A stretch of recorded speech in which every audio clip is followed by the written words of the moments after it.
In the city of Calgary, 2025 is all about keeping up with a growing population and grappling with affordability, all while this fall's municipal election looms over City Hall. I'm Jillian Code. Thank you for joining us as we look toward an exciting year ahead. We'll speak with Mayor Jody Gonzek, Fire Chief Steve Dongworth, and Police Chief Mark Neufeld. Last year, Calgary saw some of the most significant population growth in the city's history. And now 2025's challenge for Mayor Jody Gonzek is ensuring the city can keep up. We need to make sure that Calgarians are able to do the things that they need to do in their city in an affordable way. So we need to continue to invest in public transit, make sure that people can get around. We need to make sure that people have quality programming through their community associations. And we need to make sure that we are driving the kind of economy where there's well-paying jobs for people. We know right now that we have the best tech workforce in North America, and that's attracting a lot of people here, and they're able to have good jobs. We also want to make sure that we continue looking for opportunity. So I can tell you on the east side of the city, with the merger of Canadian Pacific Rail with Kansas City Rail, CPKC, we have an opportunity right now to create an industrial area that is served by rail that will generate jobs, and it'll increase our trade opportunities. We already have a very strong airport, we have strong trucking networks, but if we're able to incorporate rail as well, it means more jobs for people, it means more access to trade routes. And frankly, it means more activity for our construction sector because we would build out that entire hub. So it's driving the economy, driving jobs, and making sure that people are able to be employed and stay in our city. That's got to be a top focus. There is a municipal election set for this October, and you have announced your intention to run. How are you preparing for October? I think one of the biggest things to do for anyone who is in an elected position, considering running again, keep doing your job. You were elected to serve for 4 years. We still have a full year of that to go. We need to focus on what's important to Calgarians, and we need to make important decisions to make sure that public safety is a priority, transit is a priority, the health of our infrastructure remains a priority. So my year will be spent doing the work that needs to be done on behalf of the public. And this will be the first municipal election where political parties are allowed to take part. How do you think that will change people's election platforms or just how they approach the election? I think it's really important when you're elected locally to represent the people that put you into your position. I think it's important to listen to them and be a representative for what they need. Political parties are not going to help that.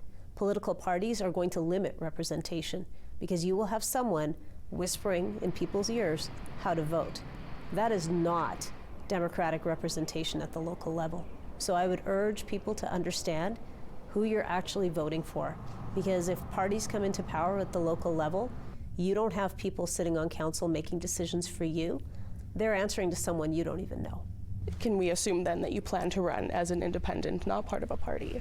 I'll be independent. I will deliver public service to Calgarians based on their needs. I will listen to Calgarians, not someone who's running a party. I will not be affiliated with a party. Undoubtedly, an election priority this year will be housing. And if the city can build enough to keep up with the estimated 200 to 250 people moving here daily. It's not even a question of can we build enough, we have to. People have already moved here. We know that we have this need, so we need to get out of our own way. We need to be making sure that permits are issued as quickly as possible. We need to look at all the options that are available to us to build housing.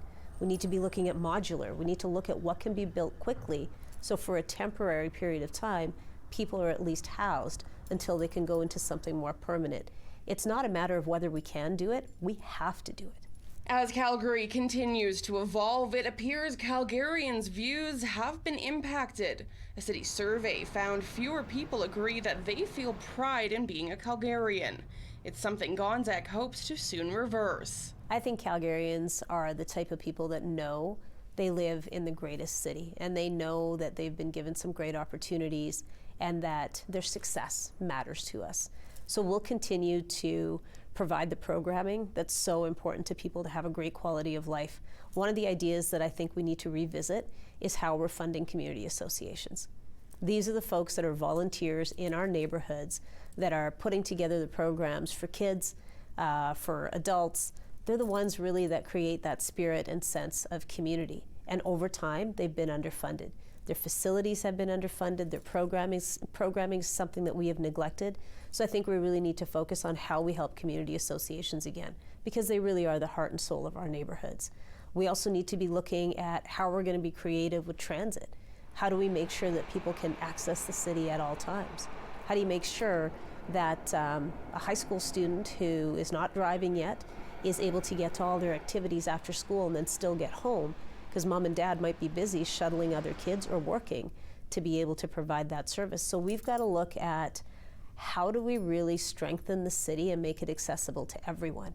Because once you can get around and do all the things that you want to do, that gives you that sense of pride and it gives you that sense of belonging in a city. Coming up next. That decision will set back the Calgary Police Service a decade in terms of deployment. The affordability crisis, geopolitical tensions, and the role of AI. How Calgary Police are prepared to approach 2025. Bill, well, you're not going to make me eat this alone, are you? I have other customers. That's what I love about you. You don't treat me special. No, I like to think I treat all my customers special. Well, specialer. You don't treat me specialer. Okay, well. I will see you soon. I know. Here at Jameson Vitamins, pretty much all we ever talk about is quality. We conduct more than 360 tests for product purity and potency. Long before the bottle makes it to the store. Jameson Vitamins, relentless pursuit of perfection since 1922.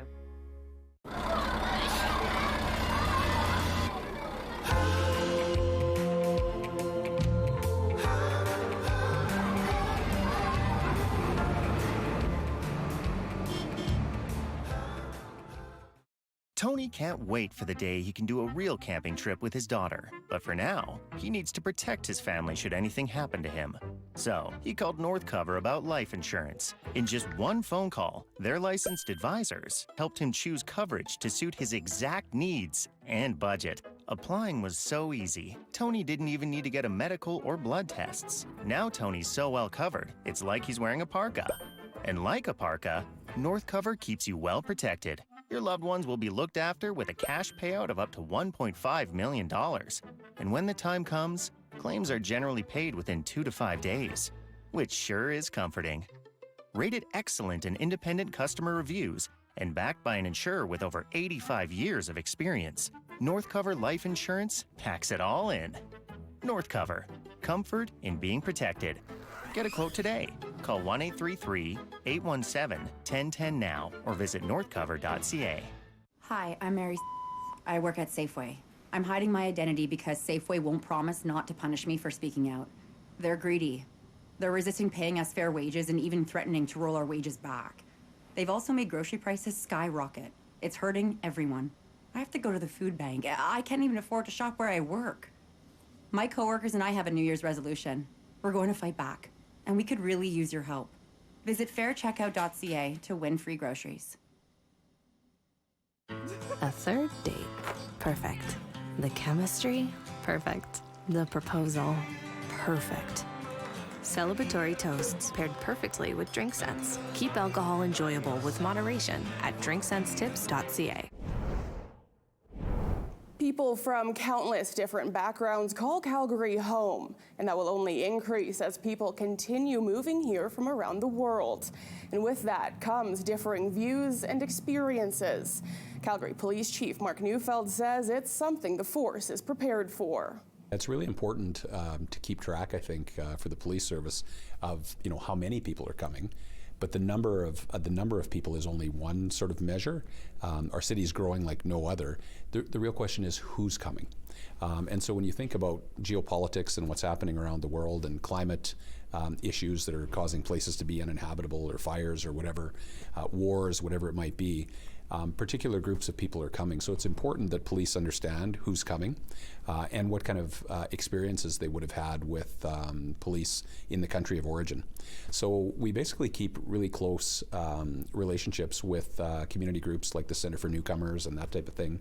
We have a program right now that's a 5-week program where we connect with newcomer communities to help them to understand the policing model in the country, the laws, how to do various things when it comes to registering your vehicle or that type of thing, how you get help and support at 911, this sort of thing.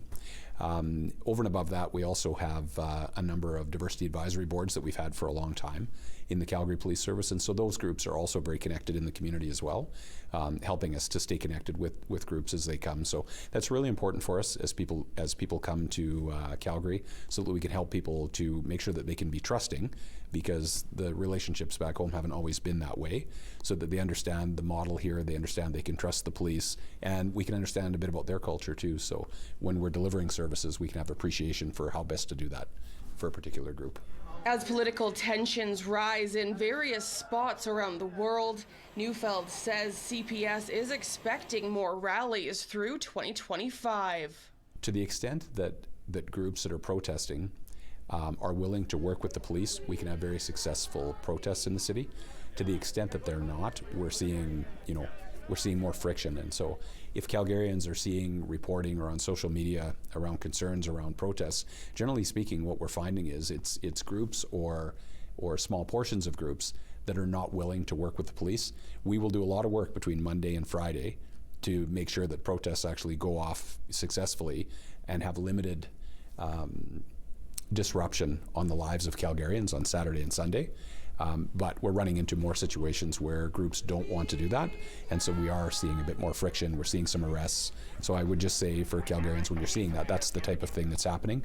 But we are continuing to work with community groups, trying to get to a good place, and I would say that in 95% of cases, we're able to do that. The province has recently announced that they will be drastically slashing photo radar.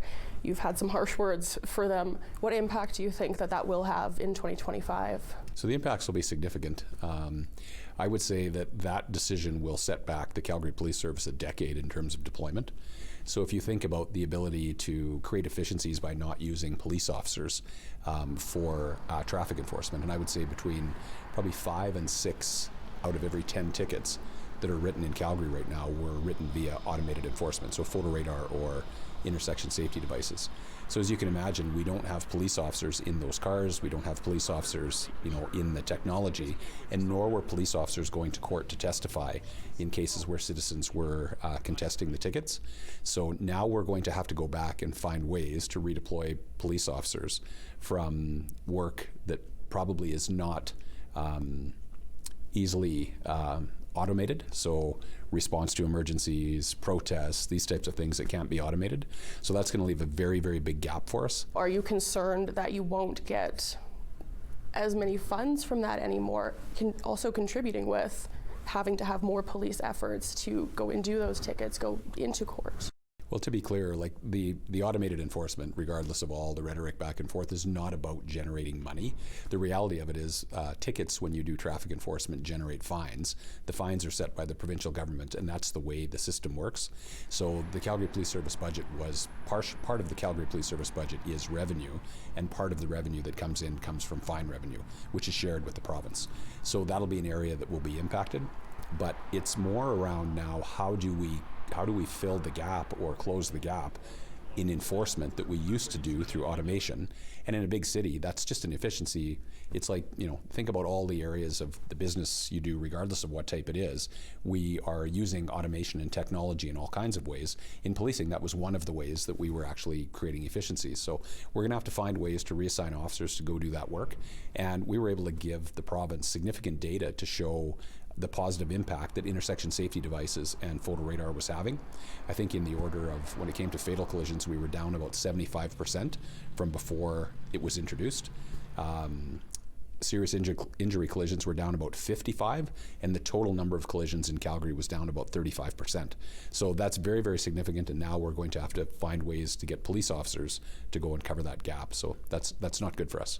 Upcoming in 2025, the G7 summit will be held not in Calgary, just outside of this city, but will Calgary Police play any part in the G7 summit?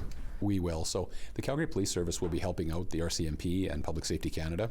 So G7 will be held in Kananaskis proper, but of course that's really just the meetings of the world leaders. There will be large entourages and groups that will travel with the leaders and media and that type of thing. Most of those people will be headquartered in Calgary, and they'll probably arrive and depart from Calgary as well. So we're going to be supporting the RCMP and Public Safety Canada as we can with the summit portion, but we still remain the police of jurisdiction here in Calgary to look after anything that happens in our city. And then in addition to that, dealing with the G7 in June when it's here, we will still continue to provide policing services to Calgarians in addition to anything required by G7. Do you foresee AI playing a larger role in policing in the future? Yes, for sure. I would say that we're already seeing deep fakes and that type of thing come out where people are being defrauded. With AI, you can mimic people's voices, you can create images and this type of thing. We're seeing it with young people, the sharing of images that might be intimate images that look like they're a person, but they're really not. So there's a lot of implications, I think, that we'll see with AI moving forward. But even internally, the efficiencies that can be gained and how much data we have. So being able to sort through that using AI, I think it's there's two sides to it. One side is that there's probably tremendous efficiencies and there's all kinds of good things that can come, and at the same time there's all kinds of risks and things we'll learn as we go. So I think it's something to watch, but it's definitely going to have an impact on, I would say, every sector, policing included. Are you currently using AI for things, or is it still kind of being worked out? We do. We use it now. We have ChatGPT and Microsoft Copilot and that type of thing we use extensively. There's a few other programs as well we're experimenting with AI with things like body-worn camera. I was able to see a demonstration where two officers did a traffic stop and they were wearing body-worn camera. And as a result of the video and audio that was taken in, a report was generated automatically using AI that I was super impressed. I would say probably 85% of that report was correct in terms of who the officers dealt with, what happened, and that sort of thing. So we're not anywhere near going to reporting like that, but it's interesting that there is already the capability of moving in that direction. And then what we would have to get is officers to go through, make whatever changes they would need to confirm that they've actually read the report and then adopting the report as their own. But there's all kinds of opportunities right now coming forward, but also all kinds of risks to be aware of as well. For the police chief, 2025 is all about keeping on top of changing trends. And it's the same for our city's fire chief. Up next, how the Calgary Fire Department is dealing with the benefits and drawbacks that come with a city that keeps growing. Kate loves pad thai, but she should have skipped it with Skip Plus, because she's missing $0 delivery fee on pad thai, plus perks and even bigger rewards from being a member. It's okay, Kate. Join Skip Plus and get 6 months free. Your favorite boots. Perfect. Mountain air. Perfect. Reaching home base. Perfect. At-Bray drinks paired perfectly with DrinkSense. Keep alcohol enjoyable with moderation at drinksensetips.ca. There are some words you never want to hear in a medical crisis. Too far away, too far to reach, too far gone. STARS was born from the conviction that no one should go without the care that could save their life. Care delivered by minds that innovate, hands that heal, hearts that reassure. Because when it comes to the next patient who needs us, it's never too far. Hi, I'm Mary. I work at Safeway. I'm hiding my identity because Safeway won't promise not to punish me for speaking out. They're greedy. They're resisting paying us fair wages and even threatening to roll our wages back. They've also made grocery prices skyrocket. It's hurting everyone. I have to go to the food bank. I can't even afford to shop where I work. My coworkers and I have a New Year's resolution. We're going to fight back. And we could really use your help. Visit faircheckout.ca to win free groceries. Show your child the wonders of the world with everyone's favorite bear.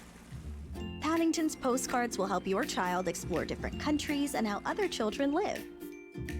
Imagine their delight when one of Paddington's postcards drops through the mailbox just for them.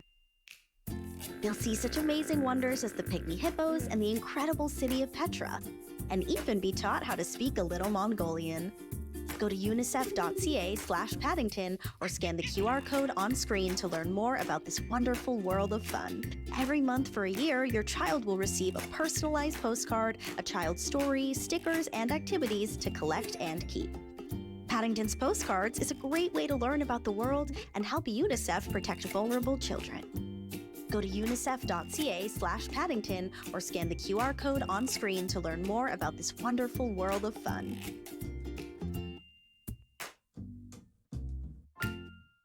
Deal or No Deal Island. All new Tuesdays, 9/8 Central on City TV.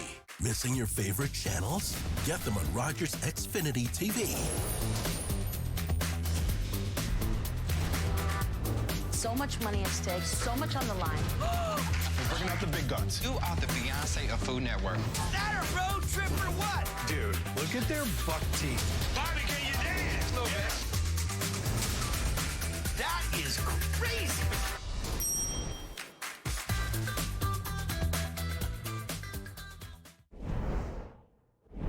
Calgary is growing in all directions. City Hall's blanket rezoning will see taller buildings across the city, and on the outskirts, new neighborhoods almost everywhere. Fire Chief Steve Dongworth says it's a losing battle to advocate for more fire-safe buildings on the outskirts of the city. And as Calgary continues to grow, he says fire prevention is paramount. You go back to legacy communities, that the homes were oriented sideways on the lot. There was usually a big yard at the back and a yard at the front, and there was usually a fair gap between that property and adjacent properties. Today, the homes are located lengthwise on the lot. There's not usually a big yard space or anywhere, and you're very close to even 8 feet or less from your 2.5 meters, whatever that is, from your neighbor. There were some changes made a few years ago to put fire retardant board on the kind of walls that face the adjacent property if it's less than 8 feet apart. You still have openings though, so it's a bit of a challenge. There were some changes made to the soffits where they weren't vented anymore, so the fire couldn't get up in the roof space. We've tried to go a bit further with that. You do run across some vested interests when you start to try and change those things. And I understand it, right? Whether it's the development industry, the building industry, the folks who make siding, the folks who make lumber, you have a fair bit of resistance to change in those areas because they all have cost impacts, and I guess it's about finding the right balance. But there's no doubt in legacy communities where it's still the houses that were there 50 years ago, where you have dimensional lumber, you have a bit of space between homes.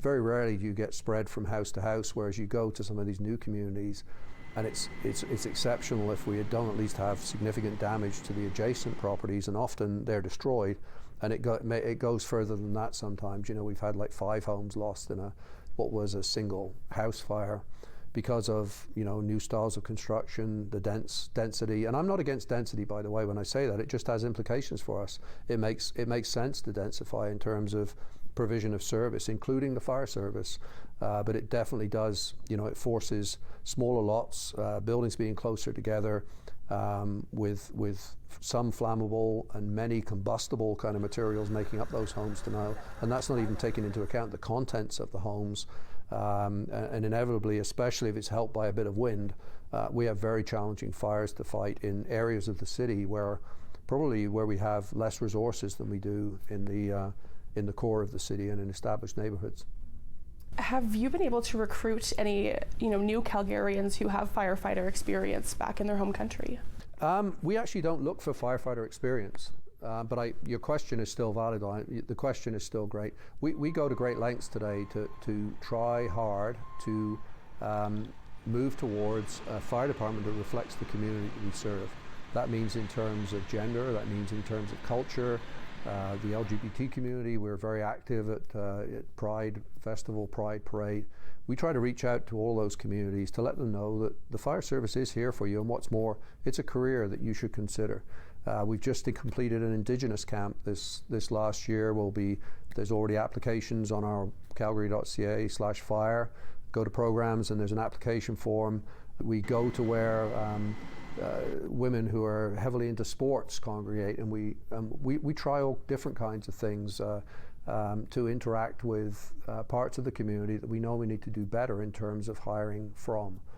So it's an active part, but I think one of the level setters is the piece you started out with when you asked the question was, lots of fire departments, you have to have a diploma or had done a training course, which is very expensive.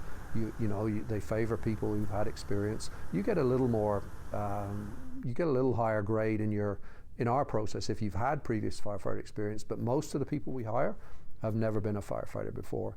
And I think that really sets the level as well in terms of making it easier for us to hire people from diverse parts of our community. If all Calgarians watching this take, 20 seconds, what's a message you want them to hear and to stick with them? Around fire safety, make sure you got working smoke alarms, and also make sure you have working carbon monoxide alarms. Take care with cooking, take care with candles, take care with any smoker's materials. I probably went over 10 seconds, but it's probably the best I can do to start with anyway. And lithium-ion batteries are becoming a challenge to us as well, so be careful with them if they're damaged. Don't overcharge them. Make sure they have lots of air around them when they're charging, and when you replace them, don't be tempted to buy cheap products from online services that aren't certified, because those seem to be, those things I mentioned are the things that really cause problems with them. And the same with chargers. You buy chargers from overseas and they're not matched to the product. Always worthwhile spending the extra and buying the right product for, whether it's a replacement charger or replacement battery. Buy the right one that's certified. 2 $6 buddy bundles, whenever you're ready. I got this, buddy. It's my treat, buddy. I insist. Treat a buddy for less with a new $6 buddy bundle. Here, at Jameson Vitamins, pretty much all we ever talk about is quality. The standards say that tap water is fine. But we want to start with the pure stuff, so we make our own. Jameson Vitamins, relentless pursuit of perfection since 1922.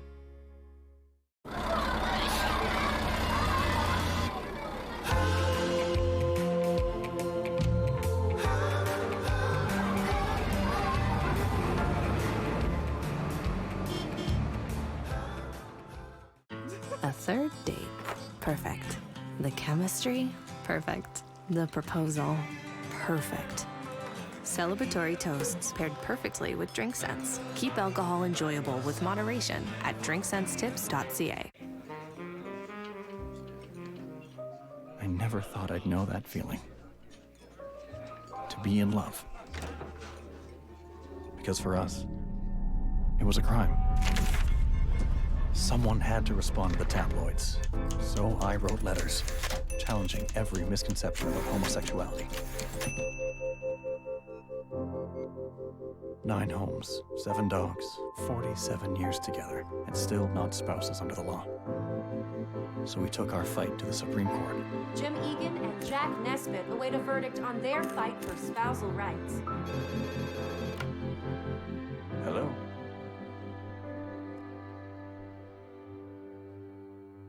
We lost our case, but we made a difference. As a result of Jim Egan's case, the Supreme Court ruled that sexual orientation is protected under the Charter of Rights, a landmark victory for the LGBTQ2 community. 4 nations facing off. For what? For friend. And foe. 4 teammates turned rivals.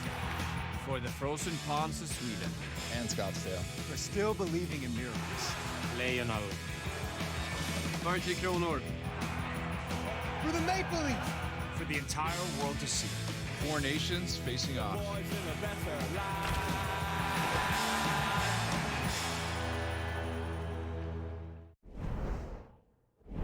2025 will be an exciting year for Calgary, a A year of growth while grappling with affordability and determining a path forward. And Calgarians will get their say on what they want for the city at the polls come October. I'm Jillian Code. Thank you for watching. And as always, you can count on City News to bring you the latest on all of the decisions that will affect you in the coming year. Here on City News and online on our 24/7 news stream, available at calgary.citynews.ca.